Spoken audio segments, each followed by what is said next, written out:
Pejgamberi alayhis salam duke biseduar me shokët. Në një situatë heshtje shfaqet i person.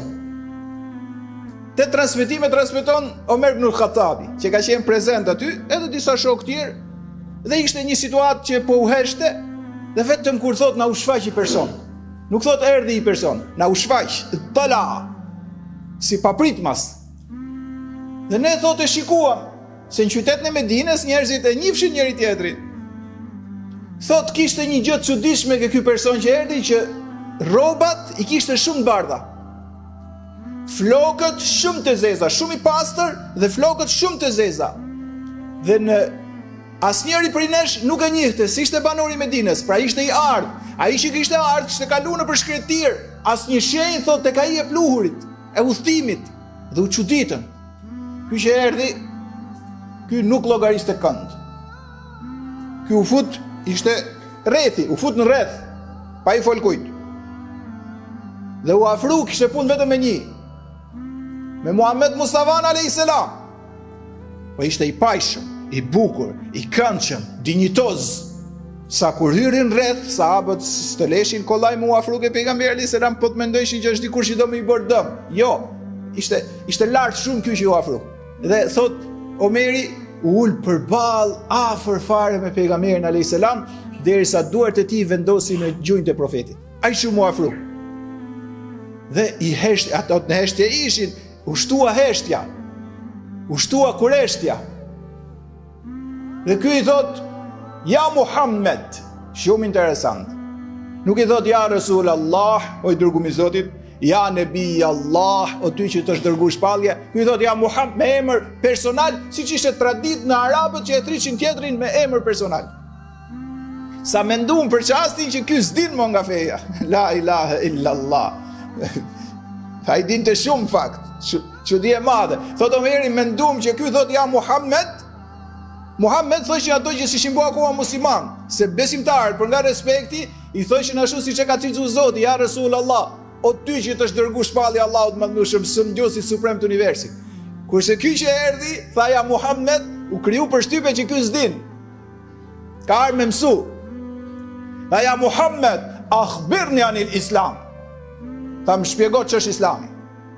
Pra që është kjo madhështie madhe që quhet Islam. Kjo fe e Sunduesi suprem që krijoi universin.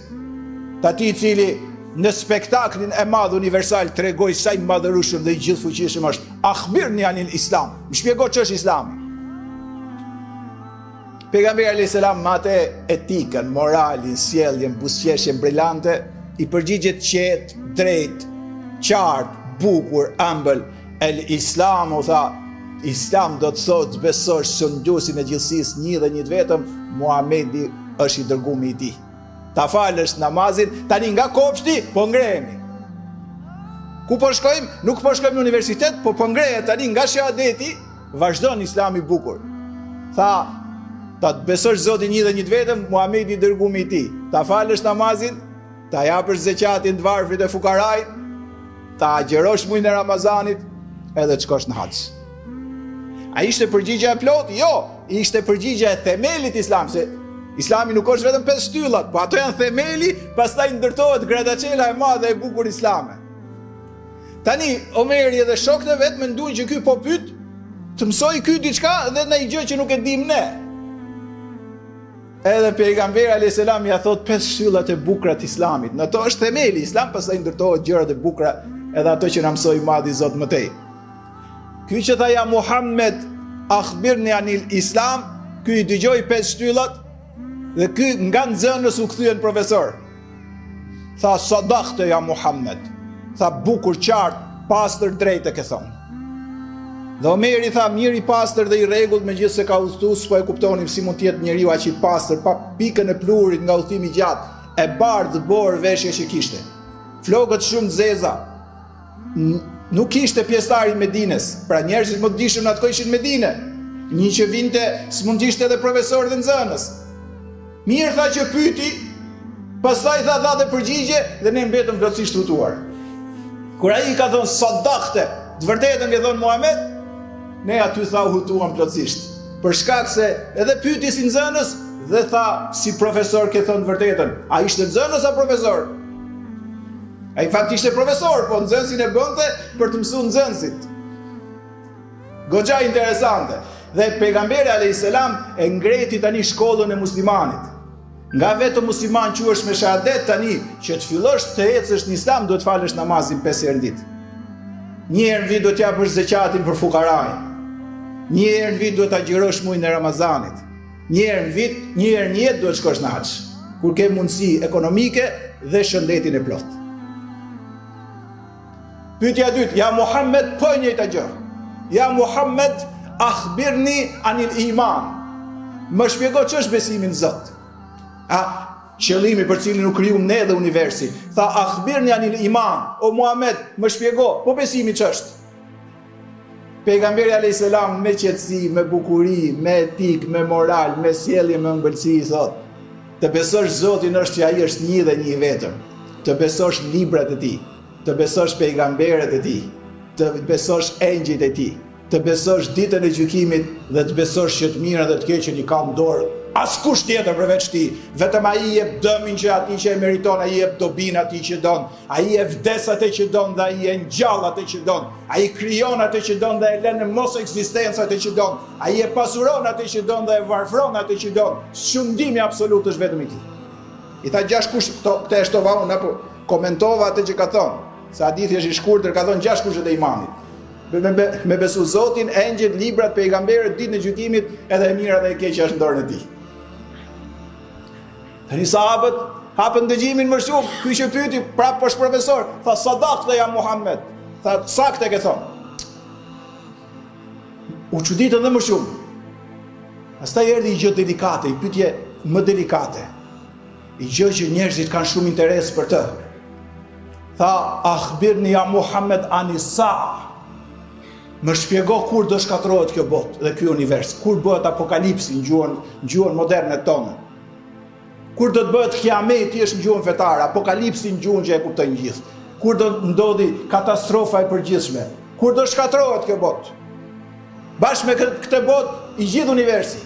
O idha shamsu kuiret, o idha nujumun kadarat, o idha aljibalu suyirat, dhe kur yjet të kenë rënë, dhe kur dielli të jetë shuar, dhe kur kodrat të jenë shkatruar, dhe kur toka të bëhet plur, dhe kur xhenemi të jetë ndezur, dhe kur xheneti të jetë avruar, dhe kur librat të jenë shpërndar, aty e kupton njeriu çka ka vepruar. Kurani tani mbasi është skenë shumë e madhe, tha kur është kjo? Ma thuj datën, sekondin, minutin. Pejgamberi alayhis salam në nivelin e madh pejgamberllëk. Tha ma mes'ulun anha alamu min as-sa'il. Tha pyete për diçka që ai që po pyetet nuk din më shumë se ai që pyeti. La haula wala quwwata illa billah, për nga niveli i madh intelektual dhe shpjegues. Me i fjali, tha ai që po pyetet nuk din më shumë se ai që pyeti. Sepse kiametin, çastin, sekondin, ditën, minutin i din vetëm Allahu mëndshëm. S'ja ka tregu askujt këtë çështje. As Xhebrail Eminit, Mikailit, Israfilit, as Muhamedit, Ibrahimit, Musas alayhim assalam. As një se din. Tani u ngret niveli midis atij që kishte ardhur pyeste dhe vërtetote dhe pejgamberit për ta ngretë Islamin deri këtu. Ku ka shkuar Islami? Kur u shpjegoi Islami, kur u shpjegoi imani, kur u shpjegoi kiameti në konceptet e veta, çfarë grade arriti muslimani këtu në mesataren e Islamit? Kur i tha pejgamberi alayhis salam 6 kushtet e imanit, a di çfarë do të thotë? Imani ka më shumë kushte. Se vetë pejgamberi alayhis salam ka thonë, imanu, besimi është 70 e sagrat. Më e mira e pjesë e imanit është thush fjalën la ilaha illallah. Më e vogla gratë e besimit është një papastërti ta heqësh nga rruga, dijeni tha se edhe turpi është pjesë e besimit. Ti je i turpshëm. Të punoj semaforin në faqe. Që shumë sot e kanë vetëm jeçil, nuk skuqet më njëri për zullumet që bëhen. Zoti krijoi semaforin e madh njerëzor turpin. Tha dhe turpi është pjesë e imanit. Pa ai që se ka për musliman, bashkëklas barbara. Pra i shpjegoj këti që po e pyeste dhe e vërtetote mesataren e Islamit. Tani po shkojmë drejt kulmit. Pra ka kopësht, ka gjimnaz islam, universitet dhe profesor doktor dhe akademik. Në koncepte po flas. Dhe e pyet po i njëjti po e thiri me Muhammed. Ja Muhammed, akhbirni anil ihsan. Tha Muhammed, më shpjego çfarë është grada më e lartë që të lidh me të madhin Zot. Quhet si term ihsan, që vetëm bën mirë. Shgradë më e larta që ka Islami. Tha pejgamberi alayhis salam, po me fjali për nga mençuria e pejgamberëve. Tha, grada më e lartë e besimit është ta adhurosh Allahun sikur e shikon, nëse sjell te grad dije që ai çdo çast shikon ty. O kana rabbuka basira, ka thënë Kurani, Zoti të shikon çdo çast. Ky që pyese pejgamberin dhe thotë ishte vetë Xhebrail Emini. Engjëjt ka thonë Allahu në Kur'an kanë 2 krah, 3 ose 4. Xhebraili ka 600, me një prej tyre e mban universin.